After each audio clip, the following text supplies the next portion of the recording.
இவங்கலாம் ஐபிஎல் டீமை கேப்டன் பண்ணியிருக்காங்களா அப்படின்னு சொல்லிட்டு உங்களை ஆச்சரியப்பட வைக்கக்கூடிய 3 ஐபிஎல் கேப்டன்கள். நம்பர் 1 ஹர்பஜன் சிங். மும்பை இந்தியன்ஸுடைய ஃபர்ஸ்ட் கேப்டன் யாரு அப்படின்னு சொல்லிட்டு எல்லார்கிட்டயும் கேட்டா எல்லாருமே சச்சின் டெண்டுல்கர்னு சொல்லுவாங்க.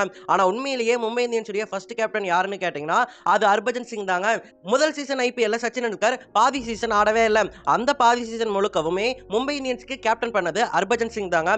அது மட்டும் இல்லாம சச்சின் எப்பெல்லாம் அடி வாங்கி இன்ஜூர்ட் ஆகி ரெஸ்ட் எடுக்கிறாரோ அப்ப எல்லாமே ஹர்பஜன் சிங் மும்பை இந்தியன்ஸ்க்கு கேப்டனா இருந்திருக்காரு. அப்படியாக 30 மேட்சஸ் மும்பை இந்தியன்ஸ்க்கு அவர் கேப்டனா இருந்திருக்காரு. அதுல 14 மேட்சஸ்ல வெற்றியை வாங்கி கொடுத்திருக்காரு. Number 2 Aaron Finch. ஆஸ்திரேலிய கேப்டன்கள்ல மிக முக்கியமான கேப்டன் ஆரோன் ஃபின்ச்னு சொல்லலாம். அவர் ஐபிஎல்லையுமே கேப்டனா இருந்திருக்காரு புனே வாரியர்ஸ் இந்தியாவுக்காக. 2013 ஐபிஎல் சீசன் புனே வாரியர்ஸ்க்கு ஒரு அன்லக்கான ஐபிஎல் சீசனா இருந்துச்சு. கங்குலியுமே விலகிட்டாரு. அதுக்கப்புறம் நியமிக்கப்பட்ட ஒவ்வொரு கேப்டன்ஸுமே டக்குன்னு விலக ஆரம்பிச்சிட்டாங்க. அதனாலேயே அவசர கதியில கடைசி 10 மேட்சுக்கு ஆரோன் ஃபின்ச் கேப்டனா கொண்டு வரப்பட்டாரு.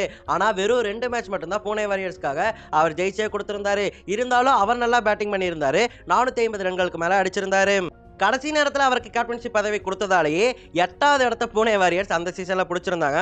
ரொம்ப மோசமான சீசனா புனே வாரியர்ஸ்க்கு அவங்களுடைய கடைசி சீசன் அமைஞ்சிருந்துச்சு. Number 3 George Bailey. பஞ்சாபுடைய பெஸ்ட் கேப்டன் ஐபிஎல் யாரு அப்படின்னு சொல்லிட்டு கேட்டா எல்லாருமே ஆடம் கில்கிறிஸ்ட்னு சொல்லிடுவீங்க.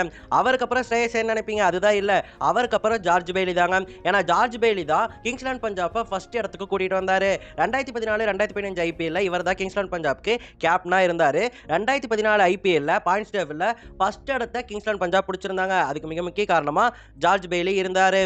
அதோட அந்த 2014 ஐபிஎல்ல ஃபைனல் வரைக்கும் போய் ரன்னர் அப் ஆகியிருந்தாங்க அன்பார்ச்சுனேட்லி. அதுக்கப்புறம் 2015 ஐபிஎல்லையுமே கேப்டனா இருந்தாரு. ஆனா அந்த சீசன் சரியா போல. இப்படியாக 35 மேட்சஸ் கேப்டன் பண்ணி 18 வெற்றிகளை வாங்கி கொடுத்திருந்தாரு கிங்ஸ்லாந்து பஞ்சாப்க்கு ஜார்ஜ் பெய்லி. ஒரு சிறந்த கேப்டனா ஐபிஎல்ல இருந்தாரு. ஆனா 2 சீசனோட வெளியே போயிட்டாரு. நம்பர் 4 போனஸ் மகிலா ஜெயவர்தனே. ஜெயவர்தனே ஒரு ஃபுல் ஐபிஎல் டீமுக்கு கேப்டனா இருந்திருக்காரு. அது கொச்சி டஸ்கர்ஸ் தாங்க. 2011ல கொச்சி டஸ்கர்ஸ் ஐபிஎல்ல இருந்தாங்க. அந்த டீமுக்கு கேப்டனா இருந்தவர் தான் ஜெயவர்தனே. 13 மேட்சஸ் கேப்டன் பண்ணாரு.